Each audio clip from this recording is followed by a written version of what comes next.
Have you recovered from your trip? Yeah, I guess so. Yesterday was catch up on groceries and all that stuff. But yeah, no, yeah, it wasn't a bad trip. I mean, driving wise, it was not bad at all. So, I mean, it's just very heavy traffic, but Yeah. it's actually not much further to go to Louisville than it is to go um, Sheboygan? to Door County. What? I said Sheboygan. Oh no, Sheboygan's way closer. Sheboygan's only 2 hours, but no, Door County is about 4.5 hours. So depending on where you go, of course. But and it's 5 hours to St. Louis. I mean, yeah, it is about 5 hours to St. Louis actually. Hmm. But we were we were Less. we were in. I'm not going to say it right. Louisville. Don't try. Not even going to try. You're just embarrassing yourself. I'm just embarrassing myself. And you don't have to say it that way. You don't have to say it that way, no. But no, it's a lot of fun, and That's like saying everybody has to say Chicago. Chicago. Chicago's Just because some people say it that way doesn't mean that's right.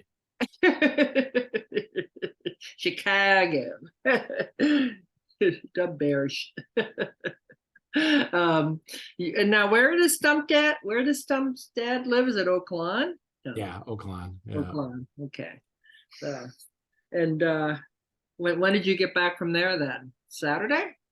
Yeah, Saturday later in the day. Yeah. Okay. Yeah. Yeah. So I don't know, man. It was beautiful weather down there. I think it was much nicer than what they were predicting.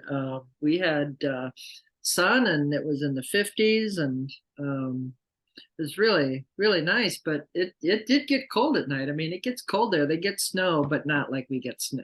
Well, we haven't had any real snow in a few years, but you know.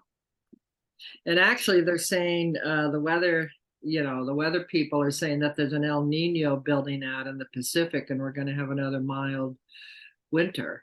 So far, it's not starting out that way, but I guess the El Nino hasn't kicked in yet. Because, man, it was like 18 degrees when I got up this morning. Yeah, but it's been really moderate up until today or yesterday, Yeah. basically. And wow, there was a gorgeous full moon this morning, too. I still have all my flowers out. They're starting to wilt today. You're kidding. No, Oh. mine got frostbite. Mine are frostbite now. Mine are done. Tropical flowers and my petunias and my begonias, all that are still out and open. Yeah. I mean, I could see chrysanthemums would survive that, but no, I didn't bother going through I didn't do the fall flowers. These are my summer tropical flowers. Yeah, that's what you were talking about. But well, there must be a lot of ambient heat coming up from your building or something then, because it's I mean, they had snow on them.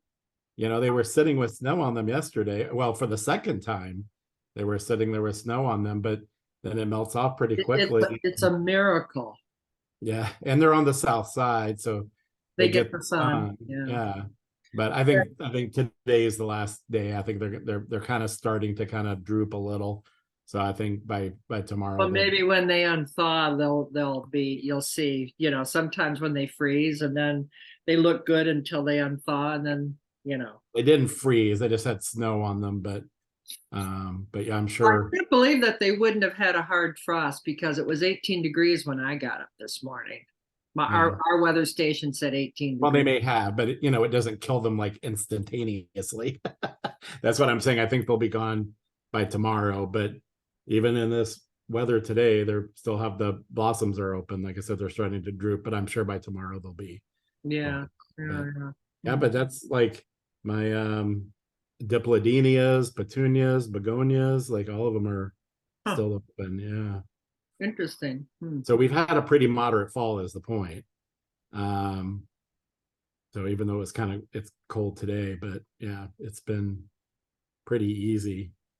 Did you get a chance to listen to Rory's interview this morning? Yeah, I actually did listen to Bria's though from last week, the Olympian.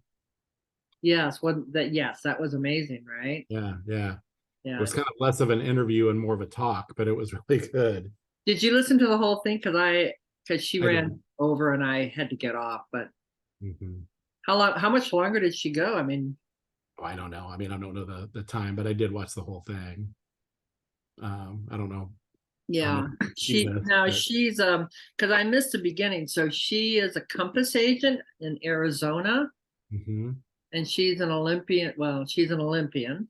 mhm. She swam in the what Olympics? 20 2012 in London.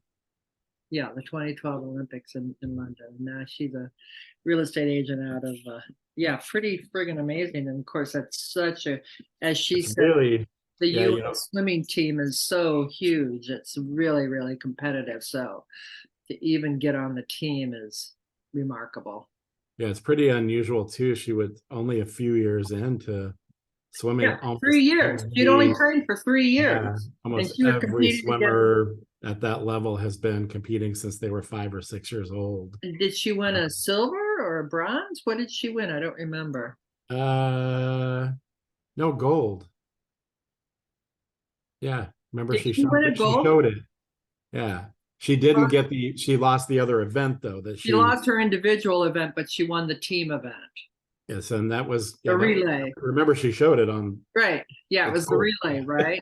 The But I'm saying relay. it's gold. You saw it. Wha- It wasn't silver or bronze. It was gold. Okay.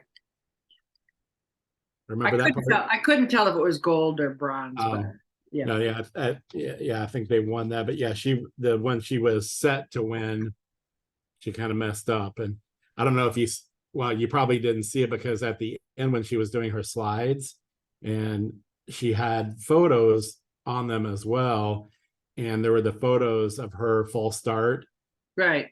and like her jumping on, like the picture of her diving in the I saw water. the video somewhere. I don't know. Maybe I don't know. I No, remember seeing the video of her false start, but yeah. where would you have seen that? Well, it must have been during the interview. They didn't show any videos during the interview. Well, maybe it wasn't a video, then maybe it was just a photo, a still photo. In your mind, it was moving. That was on the slides. I thought you missed that. Well, I stayed for part of the slides, but then it got to be too late and I got off. I didn't go all the way to the end, but maybe I got almost to the end. That's what I don't know. I hung up before she finished. Yeah.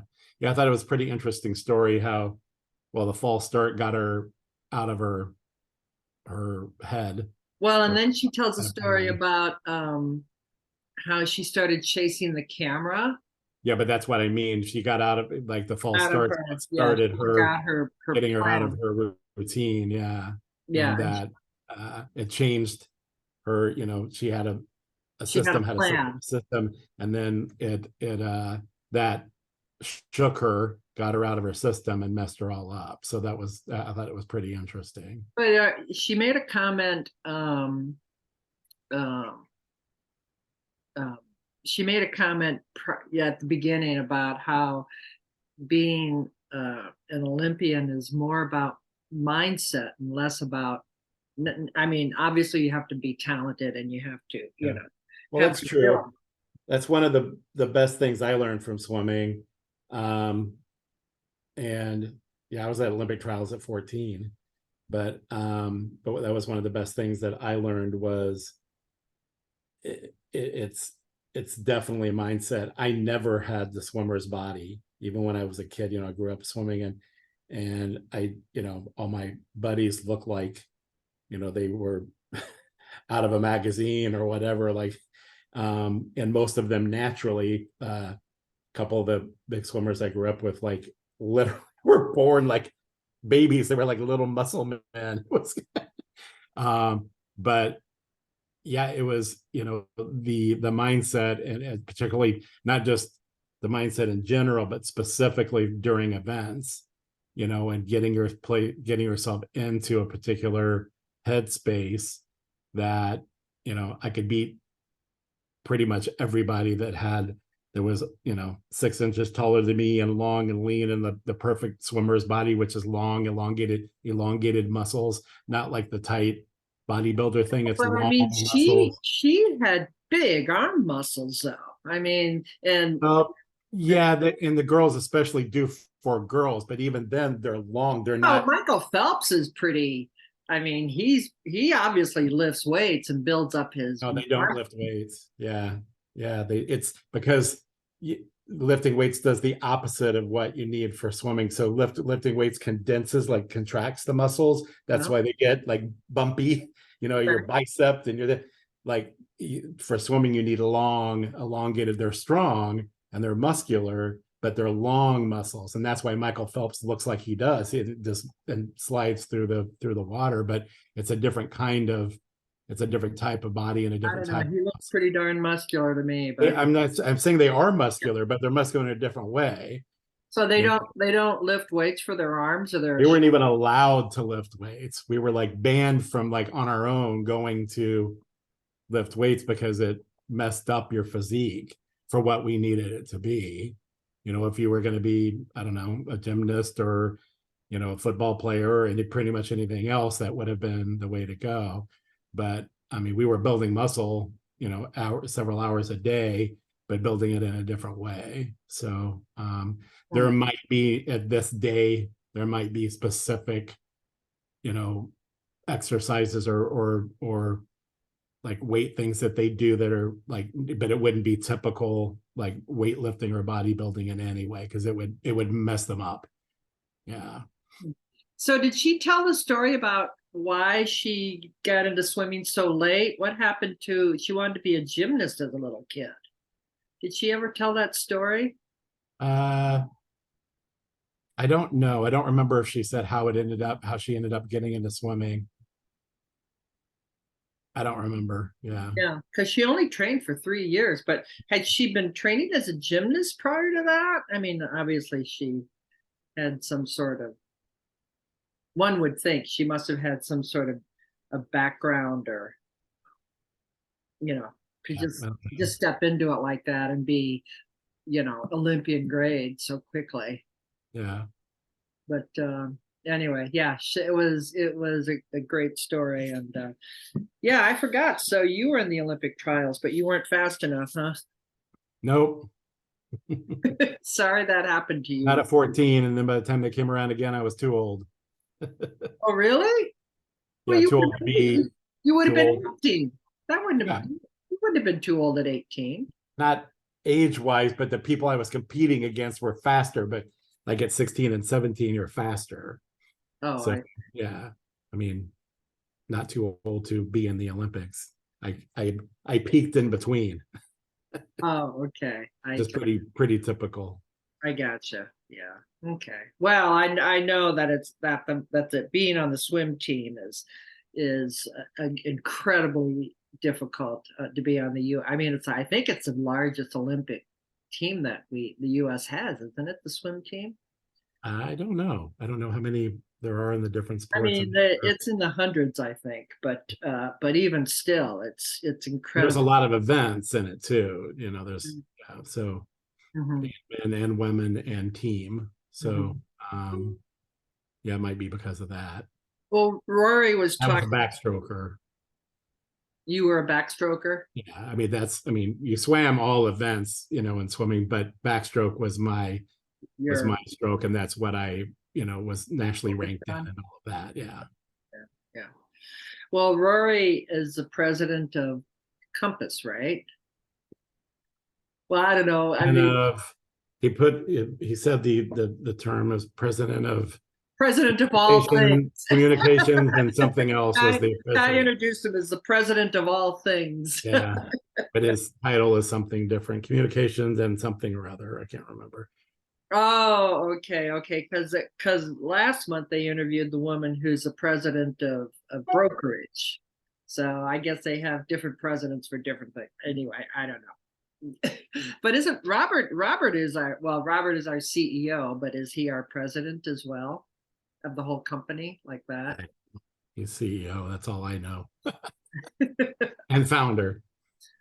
And founder, right? And founder, well, co-founder along with Ori, but right, yeah, right, But I think his title is founder and CEO. okay. Okay.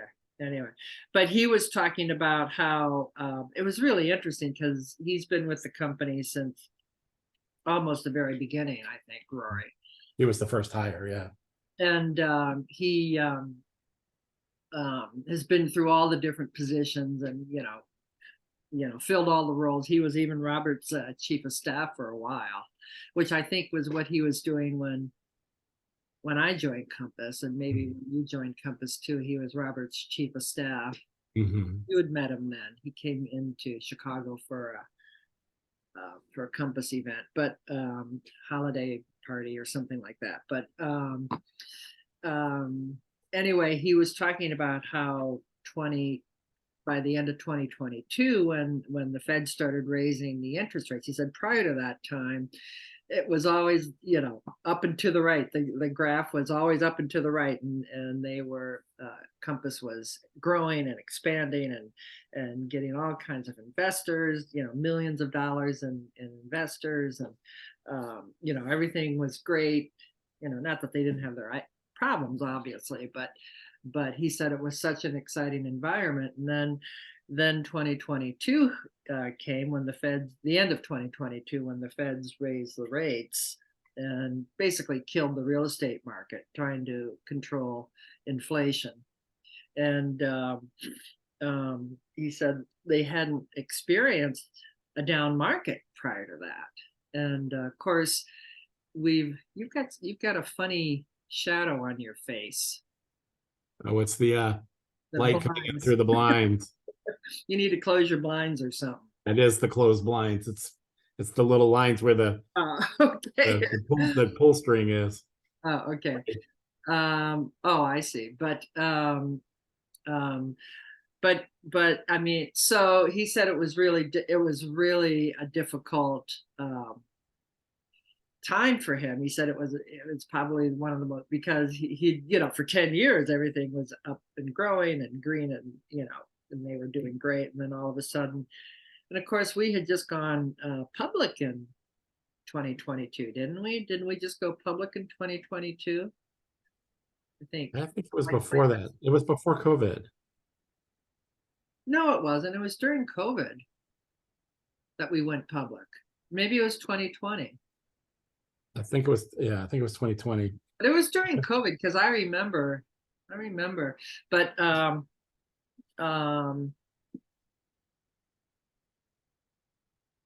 because I remember all the Zoom calls.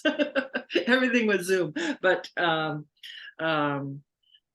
And he talked a lot about how he was able to turn. Yeah, it was 21. You're right. May of 21. 21. Mm-hmm.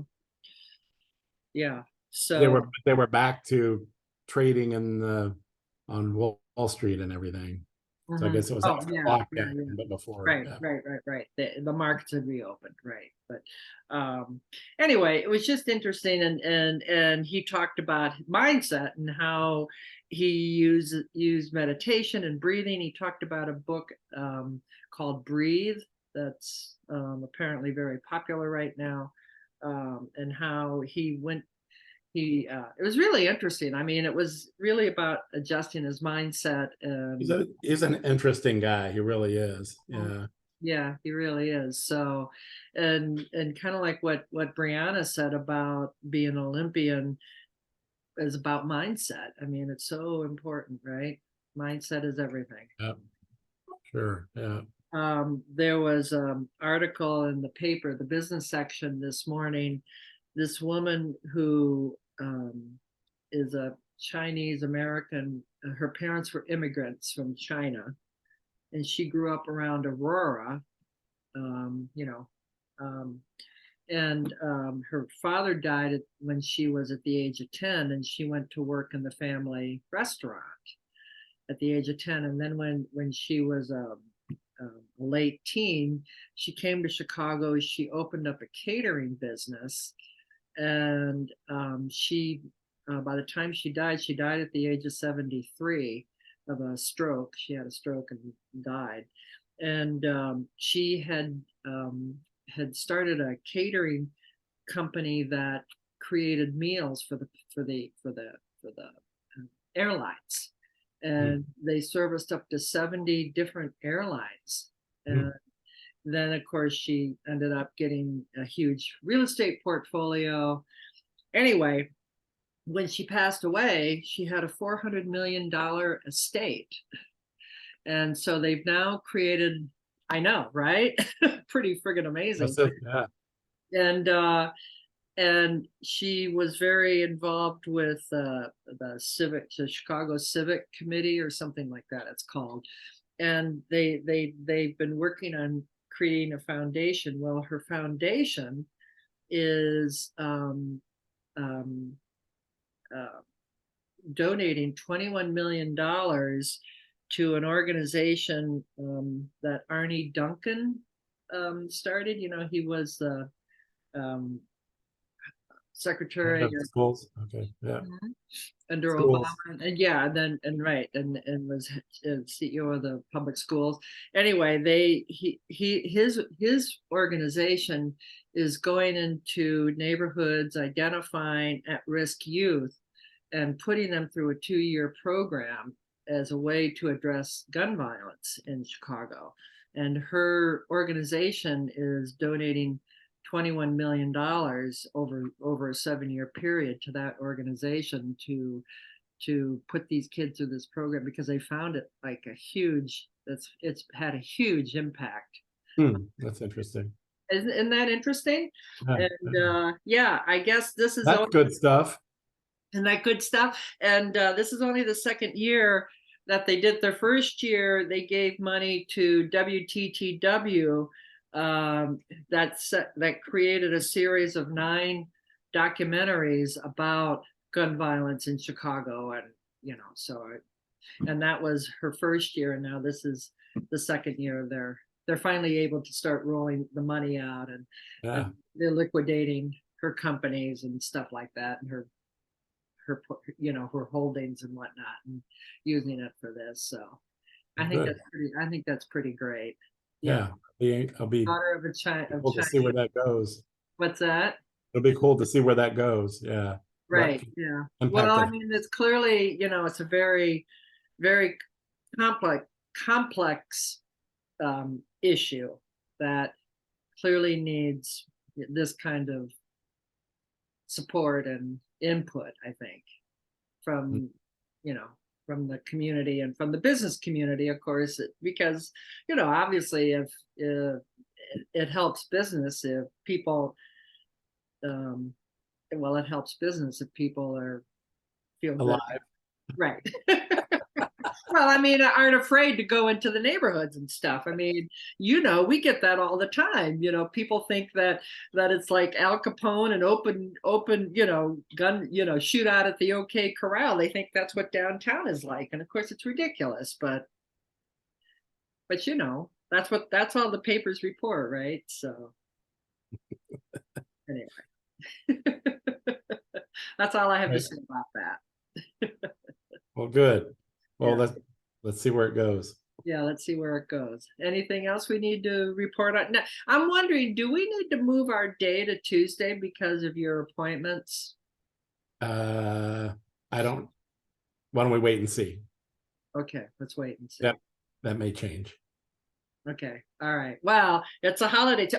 Today is Giving Tuesday. It's Giving Tuesday. And one of our colleagues sent out an email about you can all the letters that kids write to Santa, and I guess adults will do that too, write letters to Santa. And the post office, you can actually go to USPS.gov. I think it's /Santa or Santa letters. I suppose if you Google it, it'll come up. But you can actually pick a letter from a kid, or as many as you want. Go through them and pick one out and provide a gift to a child that's written. You can write them back and tell them they were bad, so they're not getting anything. No, that's not naughty. That's not good stuff. But I was so surprised to learn that. I thought that I've always done that. Yeah. I just assume that, like, well, like she said in her email, that the letters just get thrown, that they just There's always been organizations that you could do that. Yeah. get it. Well, Even when I was in college, we used to do, my fraternity used to do that. Yeah. you used to get the letters to the United States Post Office that were sent. Yeah. Yeah, the Stillwater, Oklahoma post office. So I Turn 'em mean, I over. knew that there were organizations like that would like buy, like the kids would like come up with a wish list, and organizations would buy what they For the letters, yeah. but I didn't know it was actually a United States Post Office thing. So, well, there you go. You learn something new every day. So it's Giving Tuesday. That might What be. you did. I learned something new every day. So, and the other thing I've learned in the paper is that Cyber Monday is actually the biggest online retail shopping day of the year. So there you go. That was yesterday, Cyber Monday. I would think so. Your inbox, and if in case your inbox didn't already inform you of that. And text messages and 20 emails. I must have gotten 20 emails. I think I got an email every 15 minutes from Sora Latable. Because I went in there to look up a price on something. I never bought anything. That's my mistake. If I bought something, maybe I would have, well, I probably would have gotten one every 5 minutes then. So anyway. All right. Well, we'll see everybody next week. All right. Have a good week, everybody. Bye.